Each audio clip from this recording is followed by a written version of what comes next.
Hello there, beautiful, dear soul ones across the planet, across Mother Earth, in this moment, in this now, right here.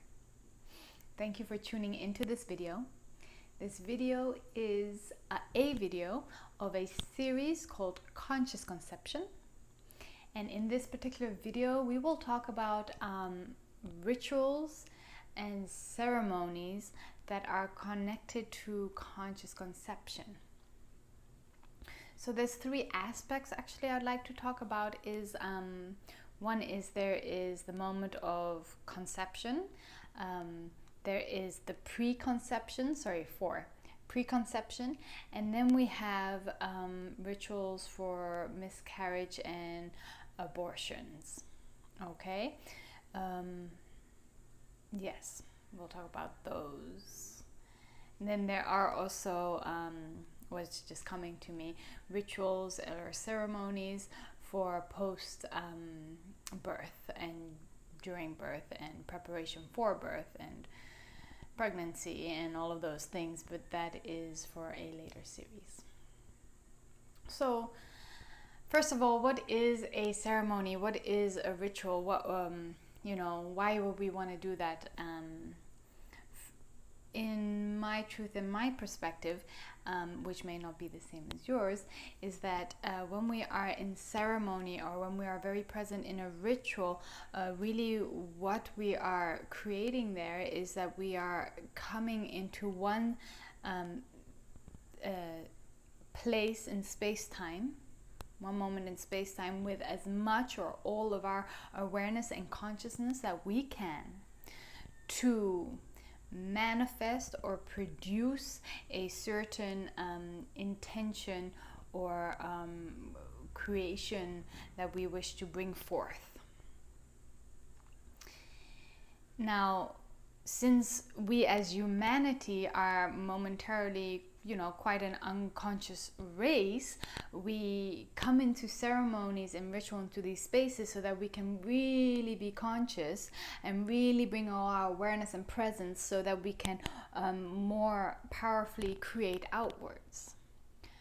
But what I can tell you is, if we were truly present, like we have presence throughout every moment and every aspect of our day, we are always present. When we have reached such a high level in our ascension and our evolution that you are a continuously conscious being and present with every breath, there would not really be a need for a ceremony or ritual, because you are living ceremony. You are continuously in that space-time of the now, and you're creating from that.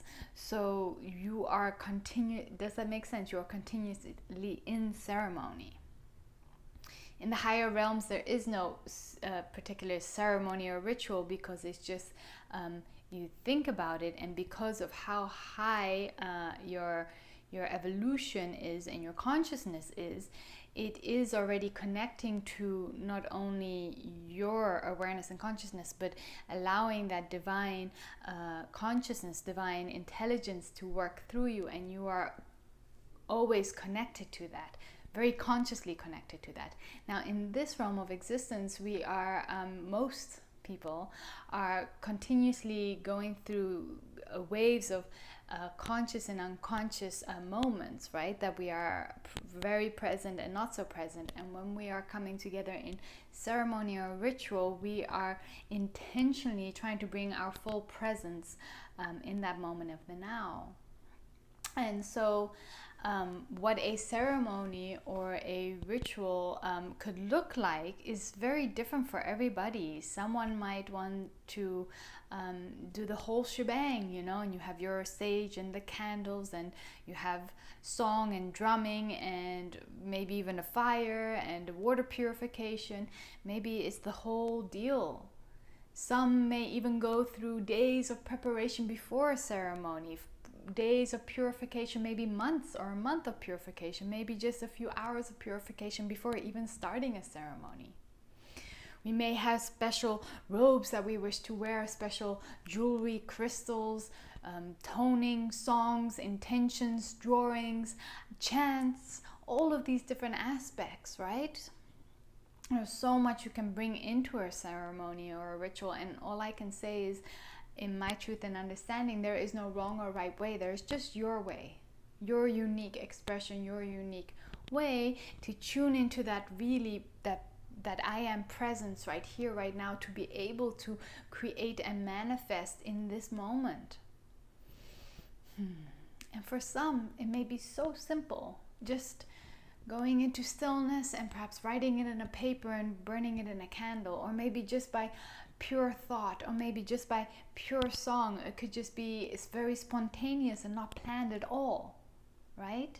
It could be during a full moon or a new moon. It could be during a special galactic alignment, or it could just be spur of the moment. You were out at the sea and you spoke to the water, or you spoke to the spirit of the water, you spoke to Pachamama. It could be so different for all of us. And so what I'm trying to say here, whether you are, one of those people who bring many aspects into their ceremonies, or if you're very just do it very simply, there is no wrong or right. You do it how your intuition leads you to. And so if you are wanting to do a conscious conception, that too will be in your unique way.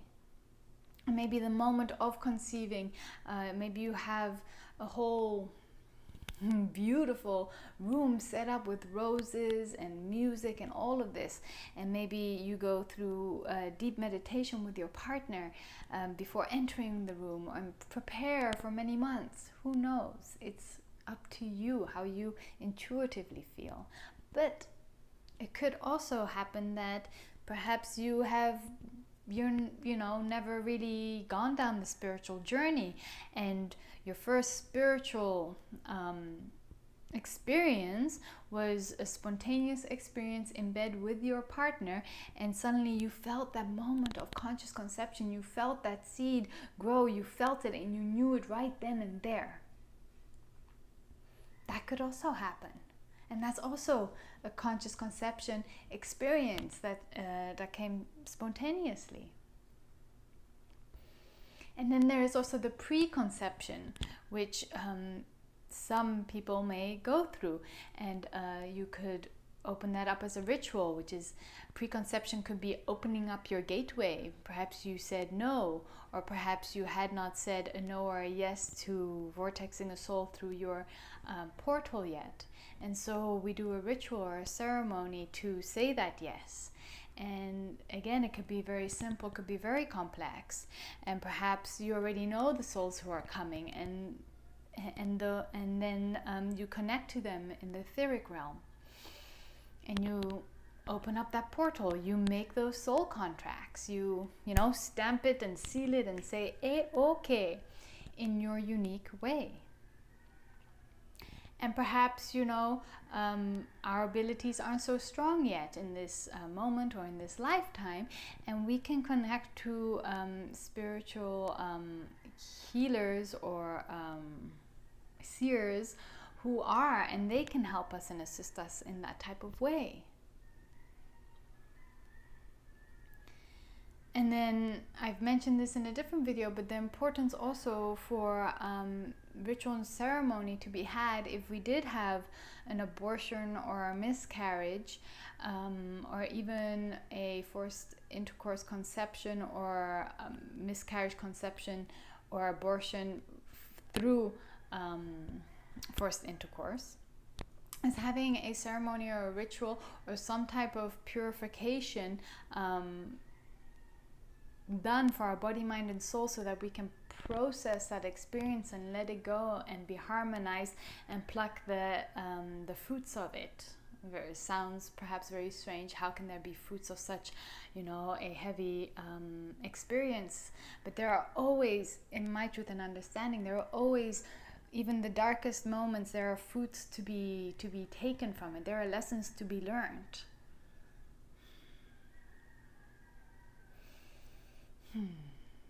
So yes, I think that's all I wanted to share with this.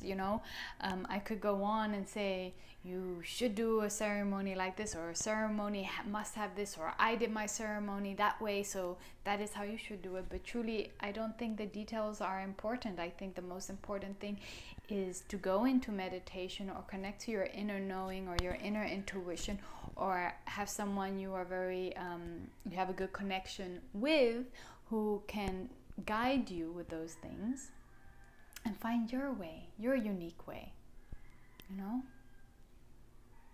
Awaken your own ability, reclaim your sovereignty of your conscious conception in your unique way. So I hope you have a beautiful day, and I hope this video is well received, and I give you lots of love. And please write a comment or send some etheric love across the channel, and have a magnificent, wonderful, wonderful day. Bye. Thank you. And hi, I'm just editing this little part in. I think I did mention, but I just want to extra vocalize that we can also hold the ritual or ceremonies to dissolve or break our soul contracts, right? And if we decide to not have children anymore, or close our portal for good, if you will, for this lifetime, then we can also hold specific rituals or ceremonies for that. And if we are not able to connect in that type of way, then we can bring in someone who can connect in that way. And when we're doing such deep work, if you have a ceremony or a ritual and you kind of do it and you're like, nah, I'm not really sure if that did anything or not, then honestly, most likely it probably didn't. When we are manifesting or creating, when we're taking that creative force, then it's really a deep knowing. You can really feel it, particularly in your heart space, when you have fully decided something and echoed it and manifested it. It at least in my experience, you really I really feel it, and I know it as a knowing, and there is no doubt, no fear that's left. And I feel like it's hard to put into words, but I just feel that it has happened. Like it got ticked. It was like, yep, that's that's happening and done. And yeah, so I suppose I just wanted to share that little part. When we're trying to, for example, manifest more money, and we're like, oh yes, I want $100, and in your back of your mind, unconsciously, you're saying, that's never gonna work. That's never gonna work. Then you're not fully manifesting from your full self, because your unconscious self and your conscious self are saying two different things. And we really need to work holistically with our unconscious or subconscious mind and our conscious mind, through our heart space and through the divine intelligence, and create through my battery was low, and create through that divine intelligence, and create through that. It is a real deep sense of knowing, and I'm sure that knowing sense is different for everybody as well. Okay, just had to add that in, so thank you.